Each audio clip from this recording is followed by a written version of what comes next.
Boa tarde, pessoal. Tudo bom?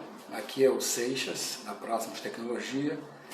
Vamos continuar nossa conversa, que a gente estabeleceu que toda quarta-feira, mais ou menos nesse horário, a gente volta a conversar, a gente continua conversando, tá? Como vocês podem ver, meu visual está meio prejudicado, porque a minha mulher resolveu cortar o meu cabelo e errou na mão e eu tive que raspar a cabeça toda, mas tudo bem, tá? Estou parecendo aqui até o cara do Kung Fu, coisa parecida. Mas olha, gente, queria conversar com vocês sobre um tema que é de profundo interesse para todos nós e é muito mais comum do que a gente pensa, que é a questão da gente conhecer a realidade, mapear o mercado, como eu falei aí, né? O que significa isso? Significa que não é possível gerenciar coisa alguma que a gente não consiga medir. Para a gente gerenciar alguma coisa, para a gente determinar o comportamento de alguma coisa, seja o que for, é preciso que a medição possa ser feita. E nesse caso, como eu falei de mapear mercado, eu estou querendo falar de mapear, de medir esse mercado. Saber onde ele está, saber como ele se comporta, saber o que ele está precisando ou demandando e saber se o que eu tenho para ele é uma coisa que ele quer e se eu não tenho, se eu posso obter. Tá? Isso parece uma coisa muito óbvia, mas na realidade não é assim. Vocês podem observar que em todas as profissões que a gente conhece, pode ser medicina, engenharia, qualquer uma delas, o mapeamento da realidade é fundamental, de fundamental importância e antecede qualquer coisa. Qualquer médico que se preza não vai fazer uma cirurgia em seu paciente se não tiver uma visão mais completa possível do corpo daquele paciente. O que está acontecendo, como é que está o seu comportamento, como é que está o sangue, como é que estão aí os outros sinais vitais, etc. Antes que ele se meta a passar o bisturi em algum lugar. Um engenheiro também que gosta de construir casas ou edifícios ou pontes ou lá o que seja, ele não vai botar um tijolo na sua construção se ele não tiver mapeado o terreno para saber como é que o terreno está e etc. e tal. Um analista de sistemas também não vai fazer um sistema se ele antes não tiver feito o levantamento completo da realidade do seu cliente, quais são as coisas necessárias, como é que essas coisas e como é que isso pode ser desenvolvido. Por incrível que pareça, muitos de nós, eu diria uma grande quantidade de nós, seres humanos, a gente se mete em determinadas iniciativas sem tomar essas precauções. E geralmente o resultado é horroroso, tá? A gente cai do cavalo feio. Eu já caí do cavalo várias vezes por ter falhado em fazer isso. Então estou eu aqui falando para vocês que na realidade estou falando para mim também. Quantas e quantas coisas eu tentei fazer ou comecei a fazer na minha vida e não funcionou porque eu não tinha o domínio do que está acontecendo. Eu não tinha mapeado completamente o que está acontecendo. Agora, esse mapeamento tem vários aspectos. O primeiro mapa da realidade que se tem notícia foram os escritos, os desenhos rupestres que os nossos irmãos pré-históricos faziam na caverna, na parede das cavernas. Eles olhavam para as cavernas e aí representavam ali por desenhos o que eles estavam observando. Animais e outras coisas mais. Isso aconteceu há dezenas de milhares de anos atrás. Depois disso, mais para perto da gente aqui, uma série de outras técnicas foram desenvolvidas por nós para mapear a realidade. Uma das mais conhecidas é exatamente a imprensa de Gutenberg. Ele começou a escrever seus pensamentos e suas histórias, suas coisas, tá? De forma tal a poder replicar isso para outras pessoas. Quando eu mapeio alguma coisa, eu replico. E se não estou enganado, acho que foi a Bíblia o primeiro livro que foi feito na imprensa. Mas antes disso, havia os papiros egípcios e outros exemplos de coisas escritas. Aliás, um dos exemplos mais interessantes é exatamente a famosa Pedra da Roseta. A Pedra da Roseta é interessantíssima. Eu já tive a oportunidade de vê-la bem de perto. Tá?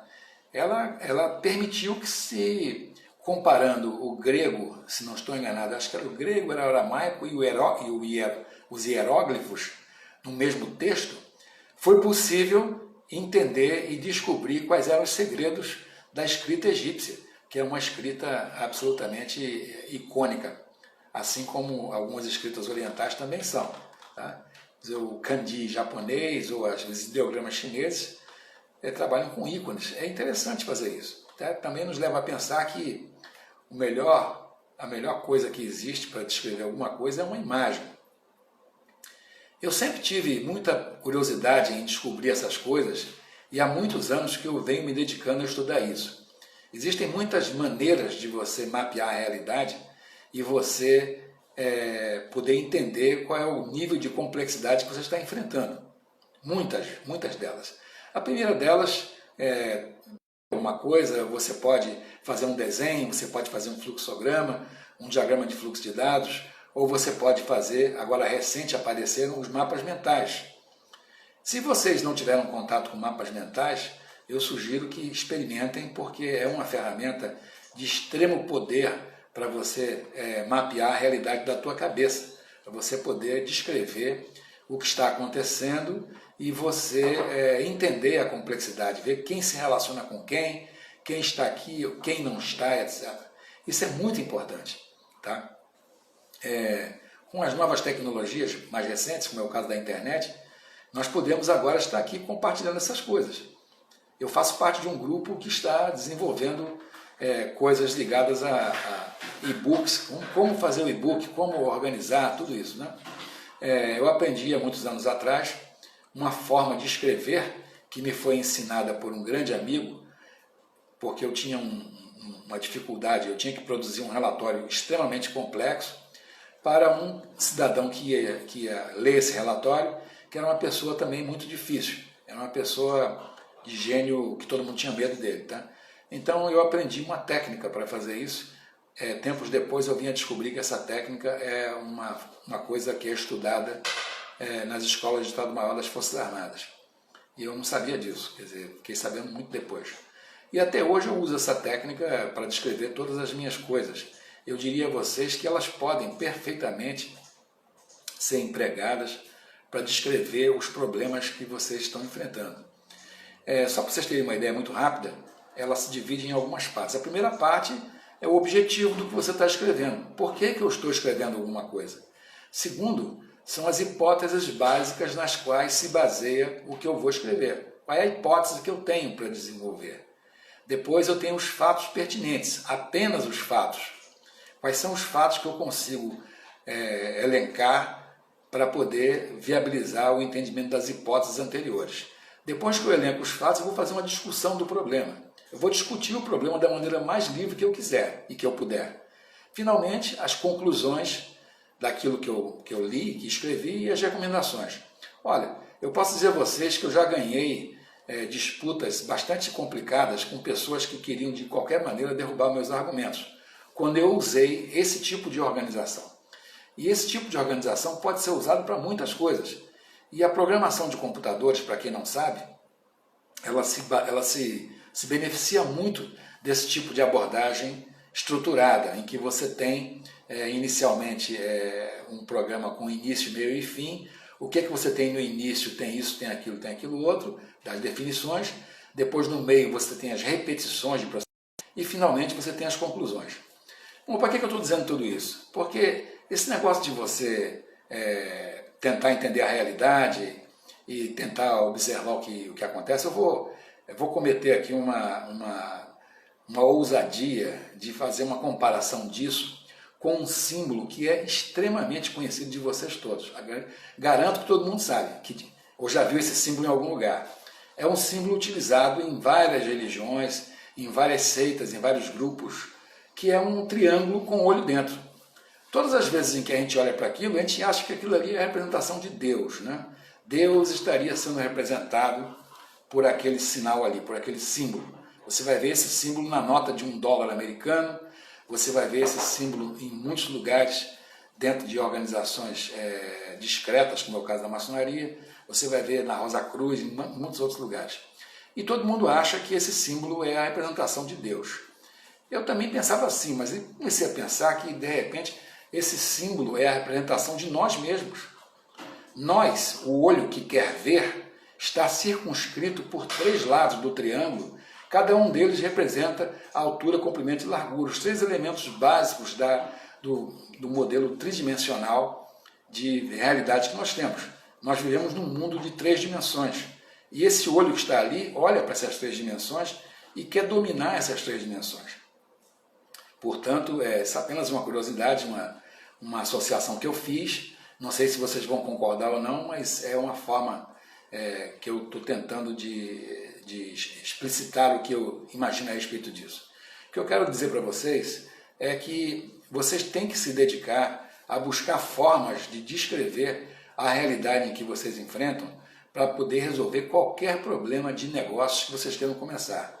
Eu diria mais, não só qualquer negócio, qualquer coisa na vida de vocês deve ser precedida pela identificação, pelo mapeamento da realidade. Se vocês não fizerem isso, a probabilidade que vocês vão ter de errar é extremamente elevada. Vocês vão certamente ser surpreendidos, vão perder energia e não vão conseguir chegar com muita facilidade. É claro que vocês vão dizer, mas é questão de sorte, eu tenho sorte e a sorte vai me levar. Eu não acredito em sorte, nem azar. Eu acredito em plantio e colheita. Você planta e você colhe. Você faz as coisas acontecerem. Você faz o teu destino, você faz o teu caminho. Para fazer o caminho direito, é preciso conhecer aonde você está pisando e quais são as coisas que você vai enfrentar, quais são os perigos do caminho, quais são as oportunidades que o caminho tem. Uma bobagem, mas extremamente importante e que geralmente é esquecida pelas pessoas. Esquece, tá? Ninguém fica naquela ansiedade de querer resolver as coisas rapidamente, terminam passando por cima de todas essas coisas que eu falei aqui, tá? Bom, quero dizer a vocês que nós estamos tentando coletar todas essas informações e conhecimentos que a gente adquiriu ao longo dos anos com esse trabalho que nós fizemos na área de fitness, na área de medicina preventiva e tentamos reunir tudo num livreto, num e-book.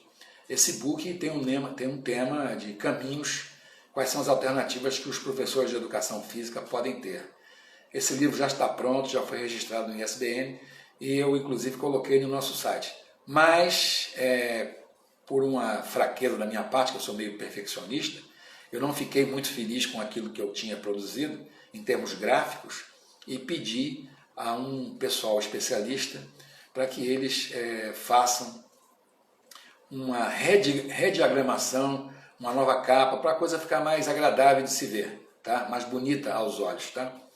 Aqueles de vocês que estiverem assistindo essa conversa e que estiverem interessados nisso, podem mandar um e-mail para mim ou mandar uma mensagem aqui para o WhatsApp ou aqui mesmo no Instagram e eu mandarei gratuitamente uma cópia desse produto para vocês se divertirem aí. Tá?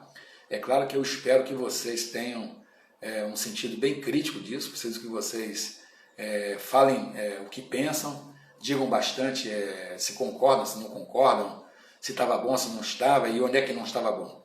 Porque uma coisa que eu digo sempre é que prefiro os que me criticam porque me ajudam a aperfeiçoar do que os que me adulam porque me corrompem. A sua crítica é extremamente importante para mim. É com ela que eu vou crescer. Aliás, não é somente a crítica que faz crescer. O antagonista faz você crescer. Tá? Os seus músculos crescem dessa forma, pelo músculo antagonista. Tá? E as próprias forças aí, trevosas e negativas que andam por aí, fazendo perturbação na cabeça dos outros, elas também são úteis, porque elas nos ajudam a desenvolver nosso próprio raciocínio. Ok? Hoje eu não trouxe nenhum convidado para apresentar para vocês, mas farei isso na próxima semana. Vou ver se a gente consegue trazer alguém para compartilhar essas opiniões com a gente, compartilhar as experiências, tá? Acho muito importante que isso aconteça, tá? E continuo esperando que vocês me deem o prazer da presença de vocês naquelas conversas que a gente possa ter, tá? Hoje já fui bem longe, hoje já falei até no triângulo com o olho dentro. Vai ter gente me dando pedrada por causa disso, mas não se preocupem não, se pararem para pensar, vocês vão ver que o símbolo é muito mais nosso, uma representação nossa do que uma representação de Deus, que é uma ousadia muito grande tentar representar Deus com qualquer símbolo. Não tem como representar Deus com símbolo nenhum. especialmente os símbolos que fomos nós que criamos. Então é mais fácil achar que esse símbolo é uma representação nossa. Tá? Olha aí para a história do Harry Potter, por exemplo, não sei se você já tem familiaridade com ele, tem um símbolo parecido com esse negócio do triângulo, com o olho dentro. Se não me engano, acho que nos últimos um dos últimos livros aparece um triângulo com a pedra e com a varinha, que representava a capa da invisibilidade, a pedra do renascimento e a super varinha mágica, uma coisa desse tipo. Tá? E é uma coisa também, é um triângulo com um negócio dentro. Tá? Interessante, né? Como é que alguém foi buscar essa mesma comparação em algum lugar. Tá? Bom, pessoal, eu agradeço muito a presença de vocês. Tá? Se tiverem alguma coisa que queiram perguntar ou se manifestar, ou queiram intervir, por favor, fiquem à vontade. Tá? Eu sei que tem um bocado de gente aí assistindo a gente. Vamos ver o que vai acontecer, ok?